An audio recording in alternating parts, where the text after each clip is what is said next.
Hi guys, so in this video I will be analysing the 5 solos found in the jazz standard Straight No Chaser on the Miles Davis album Milestones. The soloists are, in order of appearance, Cannonball Adderley on alto sax, Miles Davis on trumpet, John Coltrane on tenor sax, Red Garland on piano, and Paul Chambers on acoustic bass. So this video should give you an idea of the types of things you should look for when listening to a jazz solo, and the types of things you can include in your own improvisations. It should also help you get acquainted with the various improvisational styles of a number of jazz greats. The solos heard on this song are very typical of each of the musicians' improvisational styles at a particular point in their career, of course. To assist in analysing these solos, I will be using an open source application called MuseScore, and I'll make all the transcriptions covered in this video available for download both as a PDF and a MuseScore file so that you can download them and play back these files yourself. I'll provide the links to them in the description below. Also note that these transcriptions are not 100% accurate. They're partly taken from written out scores and partly transcribed by ear, which is why there will be some errors.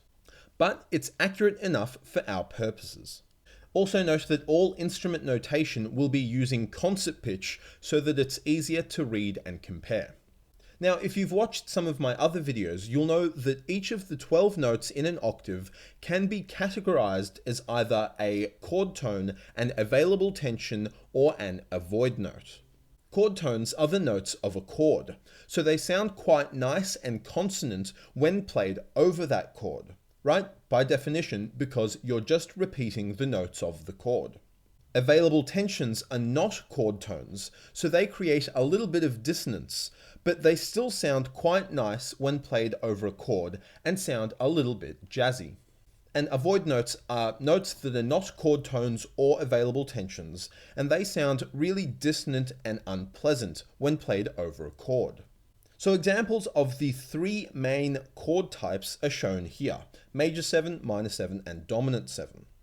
So for example, over a major 7 chord, the notes C, E, G, and B are the chord tones as they make up the notes of the chord.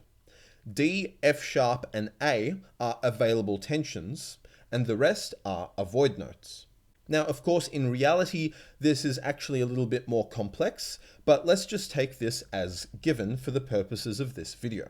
Now, in each solo transcription, the chord tones will be highlighted blue, the available tensions will be black, and the avoid notes will be highlighted red. So the more blue notes there are, the more consonant and pleasant the phrase, because the soloist is intentionally just playing an arpeggio. The more red notes there are, the more dissonant and unpleasant the phrase. So the soloist is intentionally creating tension or dissonance. And the more black notes there are, the jazzier the phrase. Again, these create a bit of tension, but still sound quite nice. And pay special attention to whether the last note of each phrase is blue or red. If it's blue, then the soloist has resolved the phrase. If it's red, then the soloist has intentionally not resolved the phrase and left it hanging. And again, if it's black, then the phrase is semi-resolved.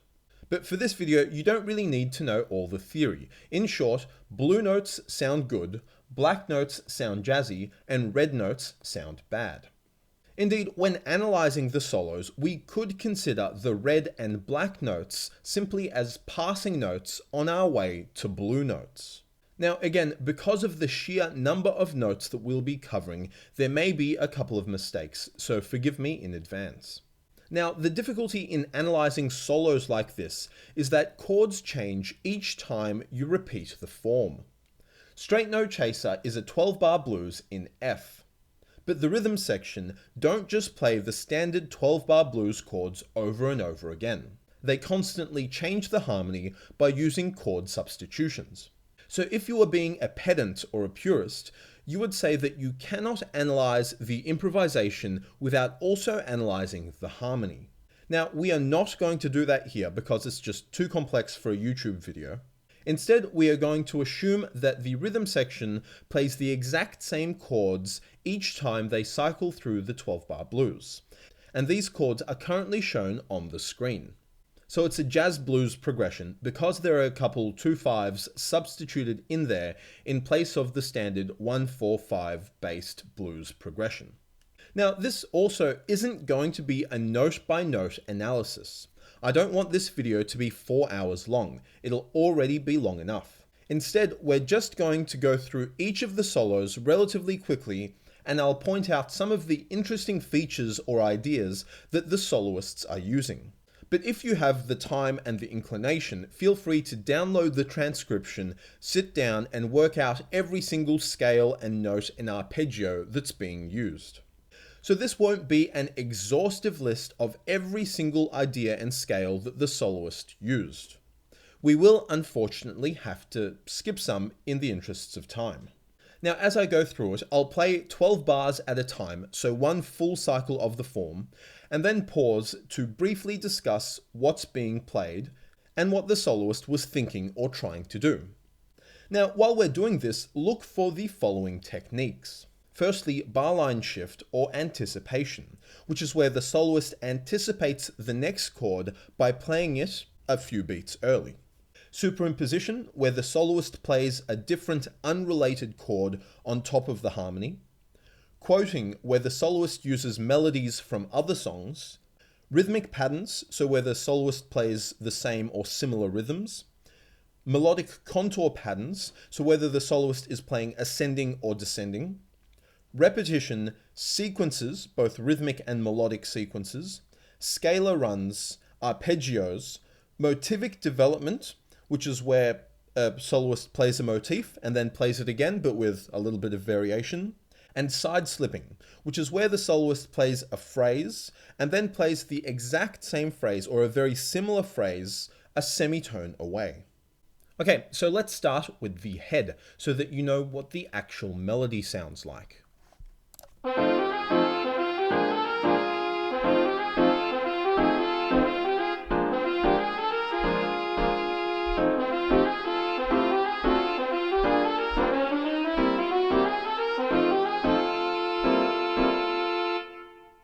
Cool. So, the first soloist to play is Cannonball Adderley. So this is a transcription of his solo. And so remember that blue notes sound good, black notes sound jazzy, and red notes sound bad.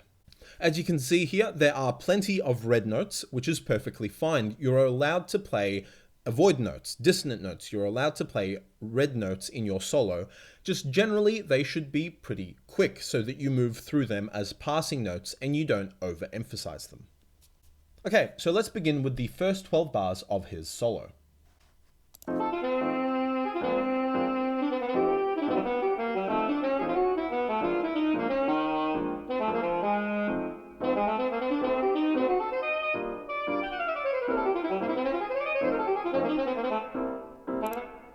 Cool, so that's the first 12 bars. So as you can see, straight off the bat, he begins with some repetition or motivic development. He plays da-da-dun, then the exact same thing with a flat though this time, da-da-dun. Then he plays a whole bunch of little licks and scale runs and so on. Here he plays two ascending triplets, da-da-da-da-da-dun. This is some rhythmic repetition and melodic contour repetition, right? They're both triplets and they're both ascending. Here he arpeggiates an F-sharp diminished chord over a D7 in the harmony. Now this implies a D7 flat 9 chord. Then he gets to this fast bit here, so he starts playing what are essentially scale runs and passing notes. Here he arpeggiates the D flat major 7 chord. So he's superimposing a D flat major 7 over the C7 in the harmony. Then he keeps going and he does the same thing here where he superimposes a B flat minor 7 over this F7. Then he gets to the last bar of the form and he plays effectively a little chromatic run as a pickup to get us into the next 12 bars.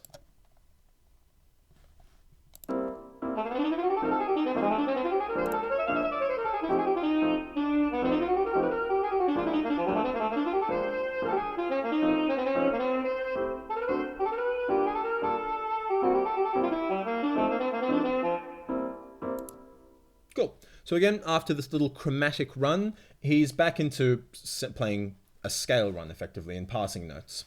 And off he goes, keep going quite fast here. Here he plays an E flat, which is an avoid note over the B flat 7, but it's anticipating the F7 in the next bar, such that the E flat becomes a chord tone. So this is what I mean by anticipation. He hits a note that relates to the next chord a little bit early and just holds it, or sometimes repeats it.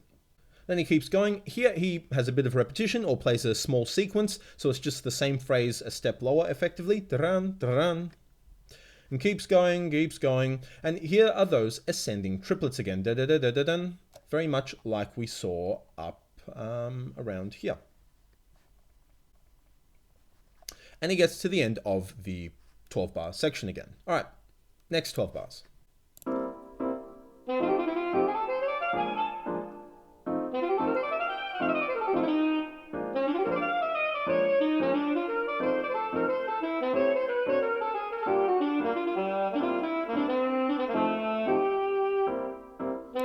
Cool. Stop there. So from here, he just plays this little pickup, plays a few little scales and licks and so on. Here he plays a descending scale, which happens to be the F bebop dominant, and then up ascending, he plays the B flat major pentatonic scale up here. Keeps going, and then he just plays an arpeggio of the B flat triad. Keeps going here, keeps going. As you can see, there's a lot of blue notes here, so he's effectively just targeting or playing chord tones through this little 2-3 bar section. And again, gets to the 12th bar of the form and plays this little pickup, which is just a arpeggio of the C triad. Then the form repeats.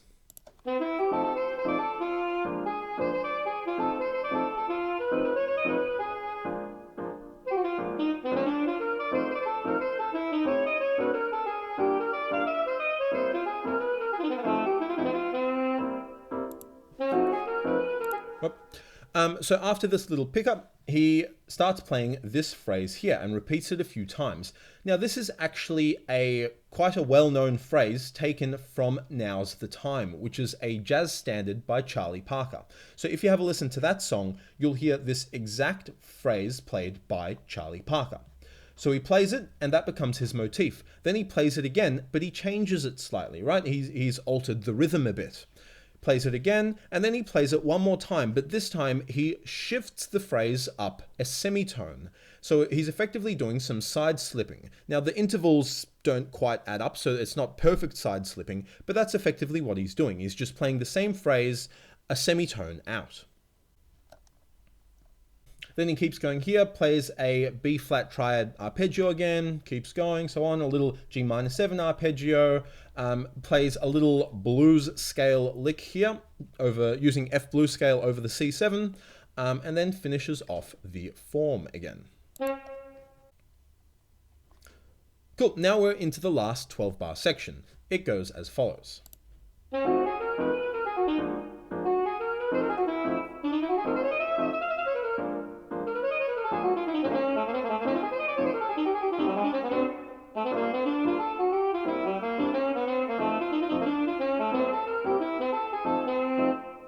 Cool, so again, there's a little pickup which takes us into the next section. Now, if you listened, this part sounded a bit strange, and what's actually happening here is he's more or less using the G-flat major scale to improvise over this blues in F.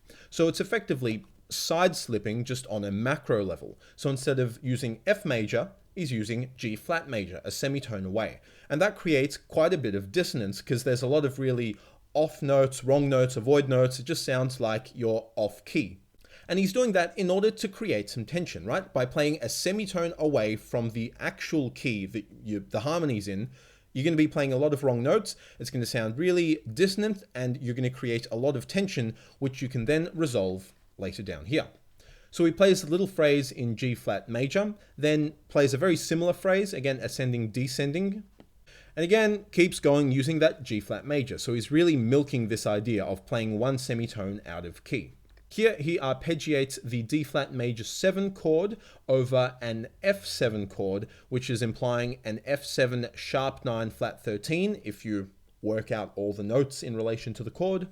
Then at this point here, he returns back to the key of F. So here he's building a whole heap of tension by playing one semitone out of key, and then falls straight back into the correct key, the key of F, and it resolves that tension, and so it's quite an effective jazz improvisation technique. Sounds great. Creating tension by playing a semitone away, then slipping straight back into the correct key. So he's playing that. Notice a lot more blue notes.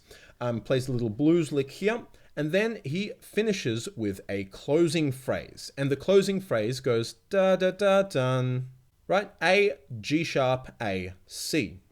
Right, so Cannonball Adderley, playing these scales and licks and whatever, doing his thing, finishes with a phrase, finishes on beat 2 of bar 1 of the next form. Miles Davis, within 1, 2, 3, 4, about 4 beats, picks up that phrase and repeats it verbatim, da da da dun, which I think is pretty nifty. And this is one of the reasons that Miles Davis is such a renowned soloist. He does a lot of really clever things like this. Cool, so the first 12 bars of Miles Davis's solo.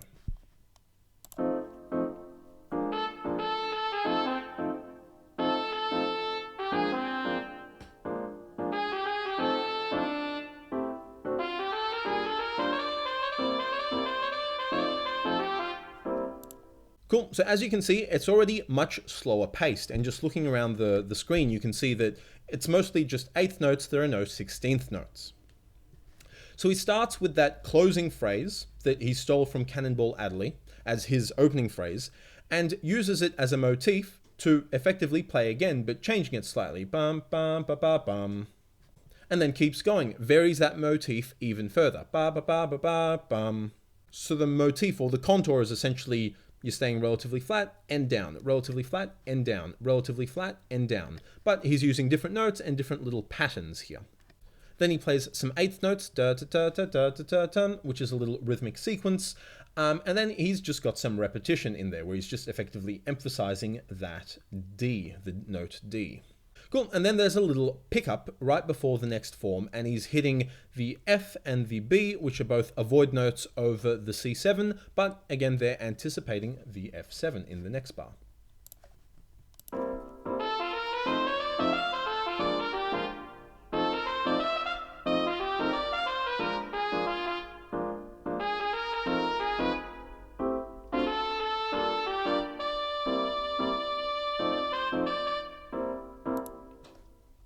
Cool, so after this little pickup, he keeps playing in swung 8th notes, plays a little arpeggio there, ba ba ba ba ba ba ba bum, keeps going, plays a little phrase here, da da da da da da dun, and repeats it, but with a bit of motivic development, so varying it slightly, ba bum bum bum ba bum here. So again, we see that we go up, down, then up, higher. Again, we go up, down, then up, higher, which is that melodic contour again, and finishes it off here.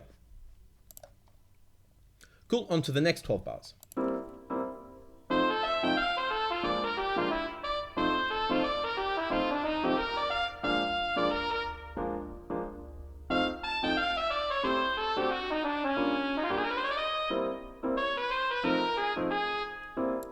Cool, so in this cycle, he continues playing in those swung 8th notes, plays a few arpeggios here, keeps going. Now, what he does here is quite clever. He effectively reverses the rhythm, the rhythmic sequence. He plays a quarter note, and then 8th notes descending, and then 8th notes ascending to a quarter note. So it's kind of a mirror image of each other rhythmically. Keeps going, as you can see, a lot of blue notes here, so he's just targeting chord tones. Again, he plays a little rhythmic sequence here. Again, that quarter note and 8th notes, then another quarter note and 8th notes going on.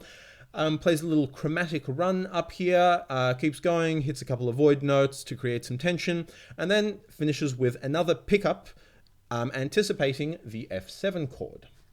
Cool, so let's have a listen to that.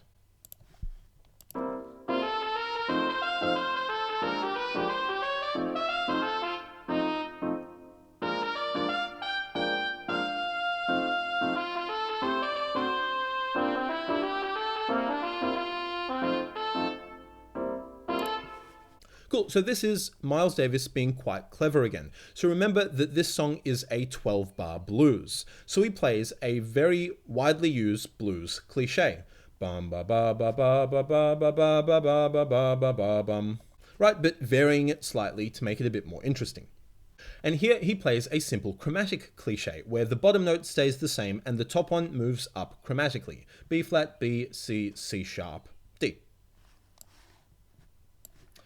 Then he keeps going with this blues cliche idea, so playing effectively an arpeggio using swung eighth notes, does the same thing here, and does the same thing here, but he actually reverses the chords. Instead of playing G minor 7 to C7, he implies a C7 here, C, E, G, A, and then a G minor 7 here, B flat, D, F, F, which is an avoid note over the C, which is why it's red, so it's anticipating the next chord, which is that F7. And as you can see here, he's just repeating the F, and then he hits the F again. And sounds bad there, sounds good there, because it's a blue note, a chord tone, so he's anticipating it, right?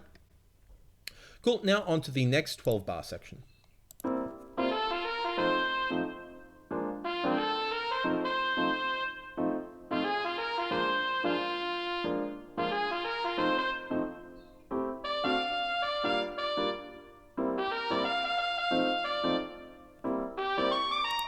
Right, so here he's playing that same little chromatic cliche where the bottom note stays the same and the top one moves up by a semitone.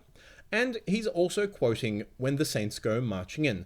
Bum, bum, bum, bum, bum, bum, bum, bum, bum. And he takes that as a little motif and just develops it slightly, right? Puts in an A flat there to make it minor. Bum, bum, bum, bum, and does it again. Bum, bum, bum, bum, bum. So here he hits the note F, which creates a little bit of dissonance because it's an avoid note and then an available tension. Then he repeats that note F, then he plays this little arpeggio thing, and he starts repeating the note F again, which is a bit of motivic development, but he's also anticipating the next chord because F becomes the root note of the F7. And then he plays this little pickup to go into the next bar.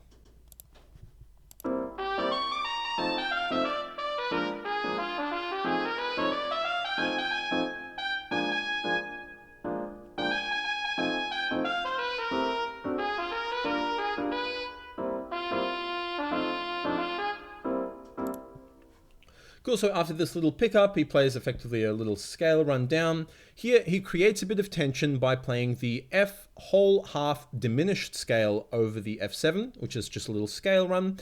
Then he starts emphasizing the A flat. Keeps going and keeps emphasizing the A flat, but resolves that tension because it's the seventh of this chord, so it's a chord tone, so it's blue.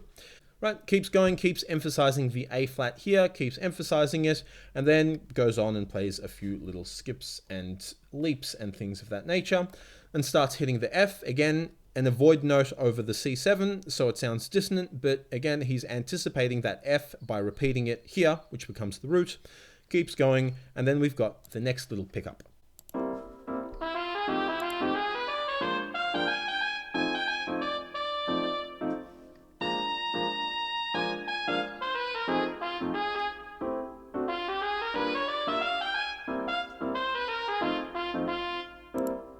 Cool, so he starts with this little pickup and then starts playing the F whole half diminished scale again here.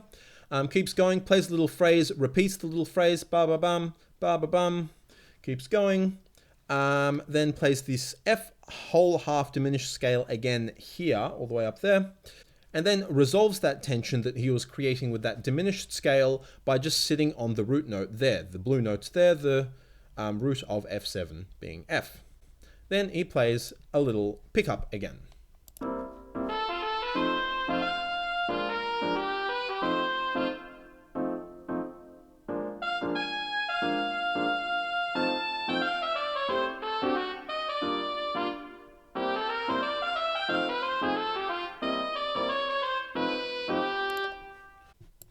Right, so after this little pickup, he plays a little phrase, then repeats a very similar phrase, so a bit of motivic development there again. Notice that towards the end of his solo now, the notes are quite long, they've got a long duration, there's a lot of rests, where a lot of areas where nothing happens. So this solo is quite sparse. That's very characteristic of Miles Davis. He was quite a sparse player at times.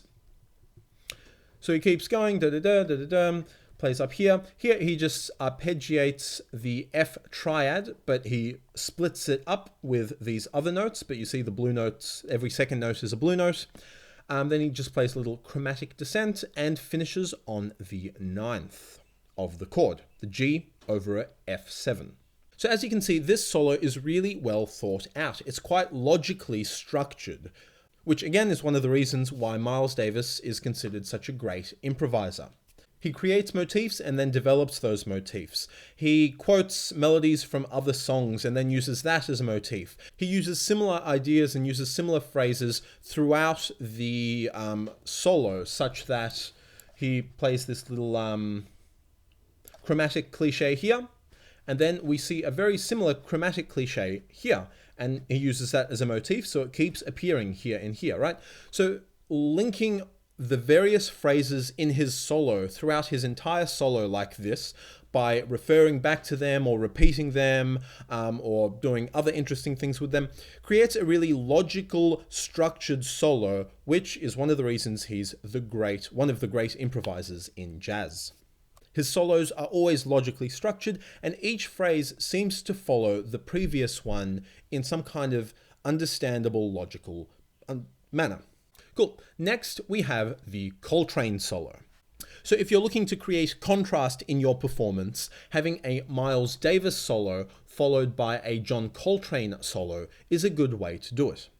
As we saw, the Miles Davis solo was quite sparse and slow-paced. The John Coltrane solo, however, is none of those things. So there's quite a lot going on here, and I'm not going to analyze every single scale and every single note that I've put here. You can just read them as we go through. But the technique he's applying here is called the sheets of sound technique. And essentially, to summarize that technique in one sentence, you could say that it's how many scales can I fit over this chord? As I play through this, you'll see that he's swapping between lots of different scales really quickly. He's superimposing new chords over existing chords, and he's doing a lot of really interesting but quite dissonant sounding things. And his rhythm is just really complex, right? There's groupings of 6 notes and 5 notes, and there are going to be groupings of 7 notes, right? So we're going to play through this, and as we go through it, have a listen and read as we go.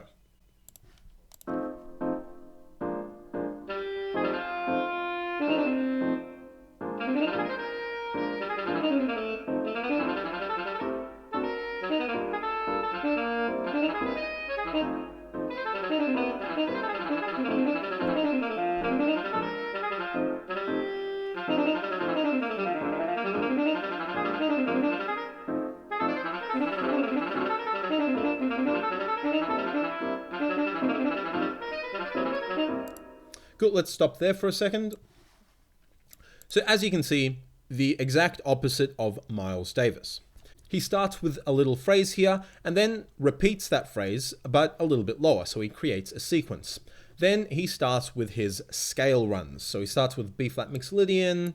Here he arpeggiates a B major 7 chord over a D7 chord, which effectively implies a D7 flat 9 flat 13 add natural 13 chord, which is obviously quite complex sounding. And so again, similar melodic contour here. So he's got a descending phrase, then another descending phrase. Here he's superimposed a E major 7 over the C7. And here he just starts flying through the scales, plays a little bit of F Lydian dominant, F half whole diminished, keeps going. Here he cleverly plays the arpeggio of 2 chords simultaneously. So he plays the A minor arpeggio by playing A, C, and E, but also the A flat minor by playing A flat, B, and E flat. Right, and again, groupings of 6 notes per beat, things like that. Little chromatic run here, B flat major scale here, another chromatic run, B flat mixolydian. Here he's playing a little ascending sequence, da-da-dun, da-da-dun, da-da-dun. So the melody is moving up, but each time he moves the starting note down. And he's also outlining the F triad, which is the blue notes here, right? A, C, F, A, C. with approach notes before every chord tone. Here he's got a bit of a harmonic minor feel by having these minor third intervals, and we'll come across them again later in his solo. Here he's got a little chromatic lick similar to Miles Davis's, where the bottom note stays the same and the top one moves up a semitone. Again, keeps playing. Here he largely uses the G augmented scale. Here he plays a E flat minor 7 chord arpeggio over a C7, so he's implying a C7 flat 9 sharp 9 sharp 11 chord. Again, quite complex and busy. Let's keep going.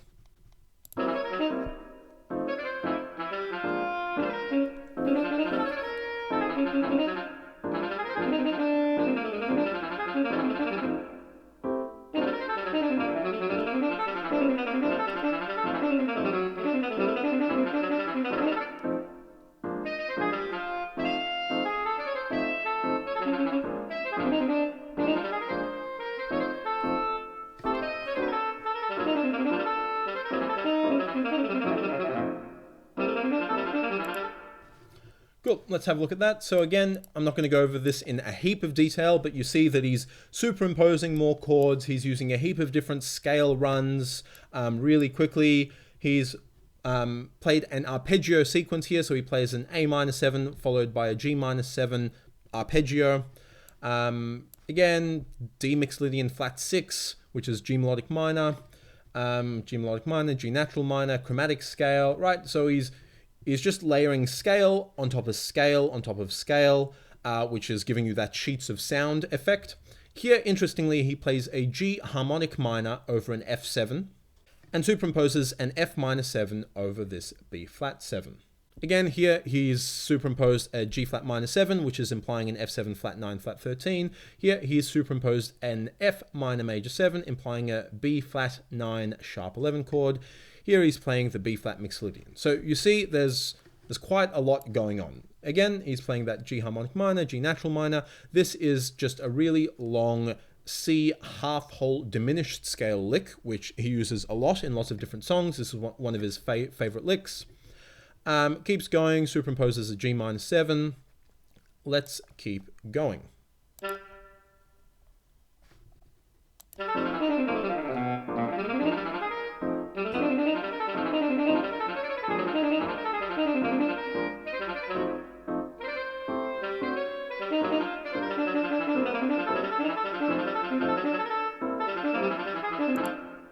Cool. So again, lots of different scales that he's running through here. You can read them and double check them yourself.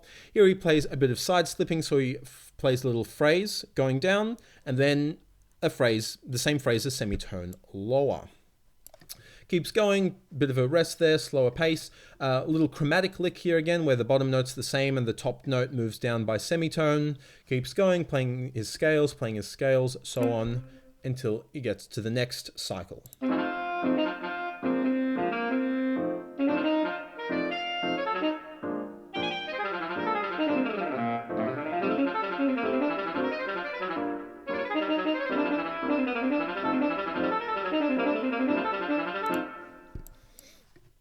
Cool, so plays some blues scale here, superimposes a chord there, plays a few different scales here. Here again, he plays the exact same side slipping lick as he did up there, or effectively the same, just playing a little arpeggio looking thing and then a semitone lower. So some side slipping, same as earlier, this one up here. Plays that chromatic lick again, plays a little sequence where he goes da-da-dun, da-da-dun. Keeps going. Here again, he's playing the G harmonic minor over an F7, which I just thought was interesting. And then he keeps going until the next cycle.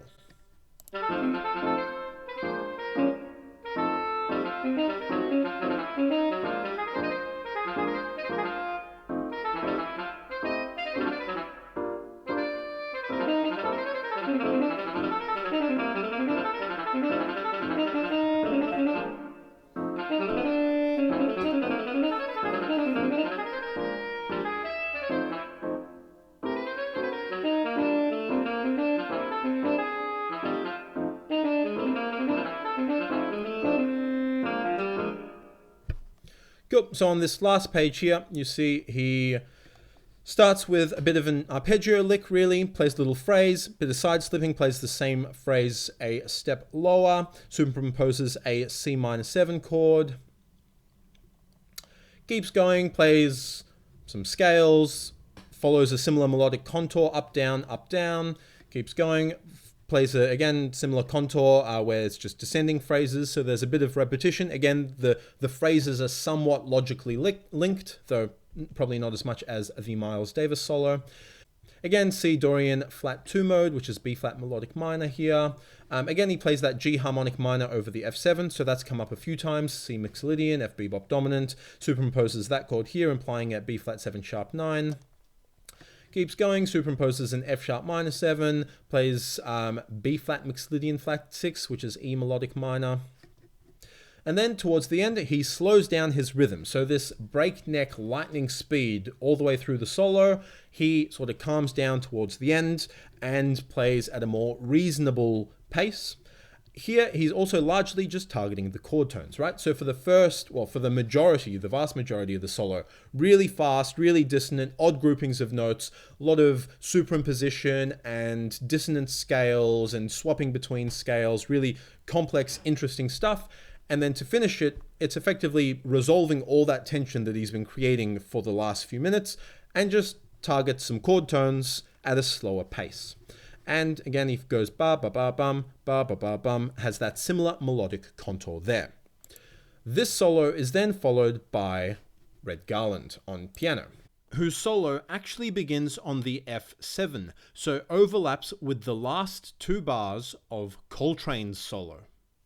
Now this solo is going to be quite bluesy, so have a listen for that.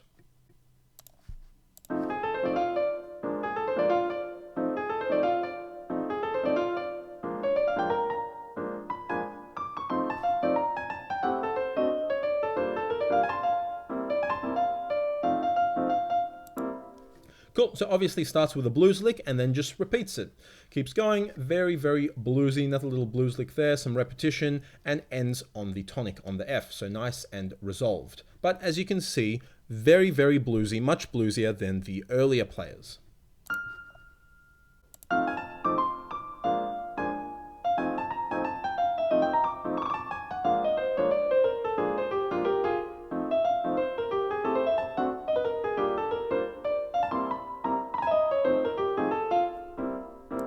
Cool, so again, very, very bluesy, blues lick, a lot of notes from the blues scale, there's a lot of passing notes as well. Triplets in there, largely eighth notes, some little trills or little ornamental finger slides, crushed notes, that type of stuff. And again, ends on the tonic, just like up here. So every cycle, at the end of every 12-bar blues cycle, he appears to be resolving on the tonic. All right, on to the next cycle.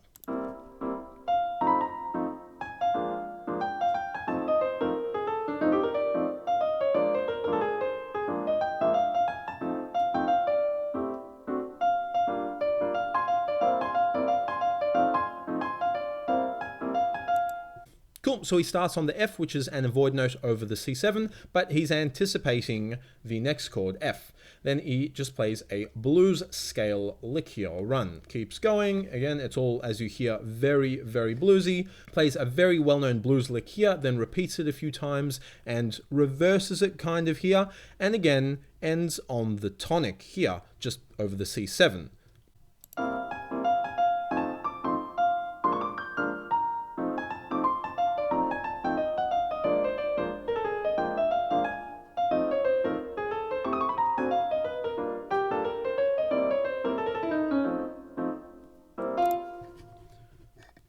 Cool, so he outlines the F triad here and then plays a little sequence outlining the B flat here.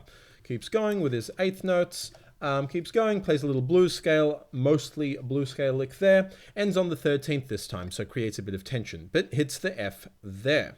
But that's the beginning of the phrase for the next section.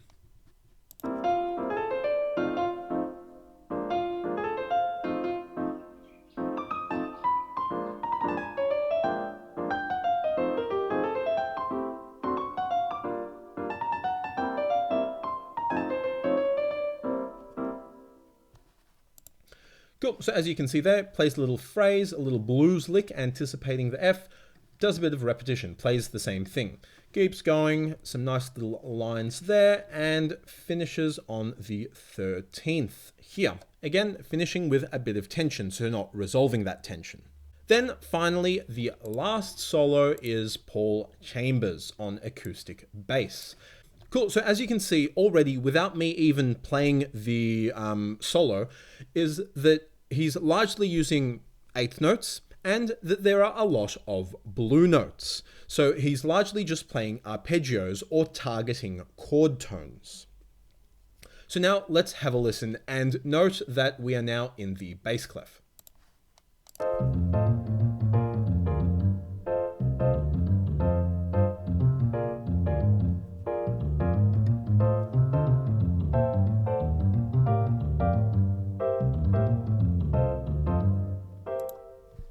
Cool, so again, largely arpeggio-based solo. Here he ends on the notes F and G. This phrase also ends on the note F and G. And skipping ahead, you see that the last phrase of this cycle also ends on F and G. So there's some nice sort of repetition or logical ending of phrases here. Here, this phrase is very, very similar to the first one. See how he's played effectively a little arpeggio and then a few steps, and again a little arpeggio thing and then a few steps. So we see that he's linking the ends of phrases between all these different phrases, and he's also linking this phrase to the earlier one, so they're quite similar. And this is again what I mean by logically structured solos. It's not just random things that you're playing. You're referring back to the melody of the song, or to earlier phrases that you played, or to earlier ideas that you used, right? Here he's encircling the note A by playing a note either side of it, right? So he's playing B flat, A flat, A. Keeps going, cool. Here again, he encircles the note A, B flat, G, A. Keeps going, and here he encircles the note G, from F to A to G. Keeps going, and as we saw there, ends on the F and the G.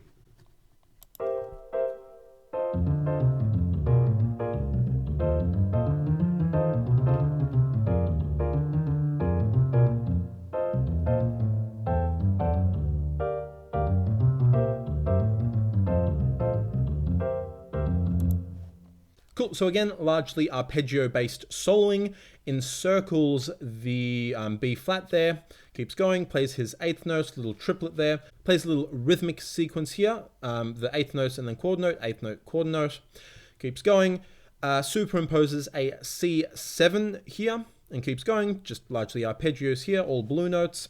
Here he superimposes a D7 chord, and then superimposes a D chord, which is interesting over those two chords. Keeps going, again, largely arpeggio-based, and then emphasizes the F, which is an avoid note, anticipating the next chord, which is F7.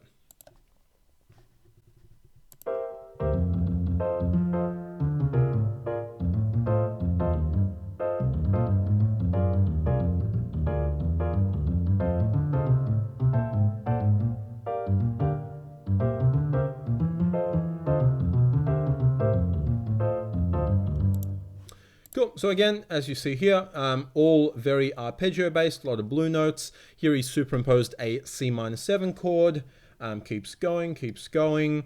Bit of a rhythmic sequence here, so all eighth notes, ba-ba-bum, ba-ba-bum, ba-ba-bum. And notice also that this grouping of all little phrase of eighth notes goes down, this one goes down then up, and then this one goes up. So again, it's kind of like a mirror image, down, down, up, up. Keeps going, and reaches the end of that. On to the next section.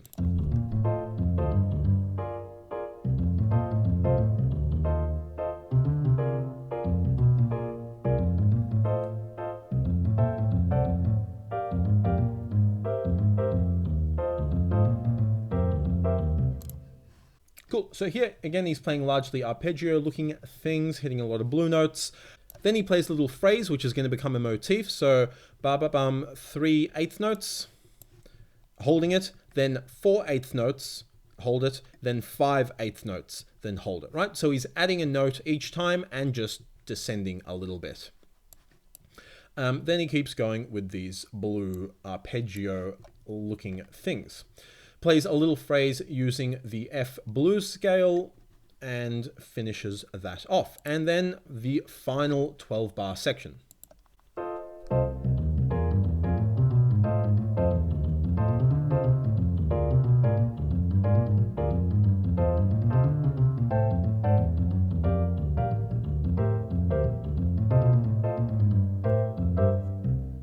Cool. So here he's largely playing arpeggios, but combining it with the F major scale and some chromatic passing notes.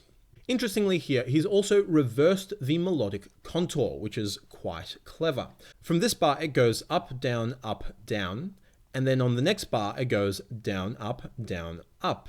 So it effectively just reverses the melodic contour, which is a good way to link phrases, or in this case, bars within phrases. Then he keeps going, playing all these arpeggios. Look at all the blue notes. Playing an arpeggio there as well. And then superimposing a B-flat major 7 here. And then finishing off with a little sequence. Triplet, quarter note, triplet, quarter note, and ba-ba-ba-bum, finishing on the root. Cool, and that is the end of my analysis of all 5 solos within Straight No Chaser on the Milestones album. Hopefully that gave you some insight as to what to look for when you're listening to a jazz solo, but also some ideas that you can insert into your own jazz soloing. So as you can see here, through all of these solos, it's very important to link your phrases logically. You're not just playing random notes in some random pattern. You're using things like repetition and sequences and reversing melodic contours and cliches and things that give your solos some kind of structure by referring to either earlier parts in the solo or some external well-known source. Cool. So thanks for watching, guys. I know this was quite a big lesson. But of course, feel free to download these files yourself and play them back yourself and have a look at them and analyze them in even more greater detail yourself. Otherwise, thanks for watching. See you guys.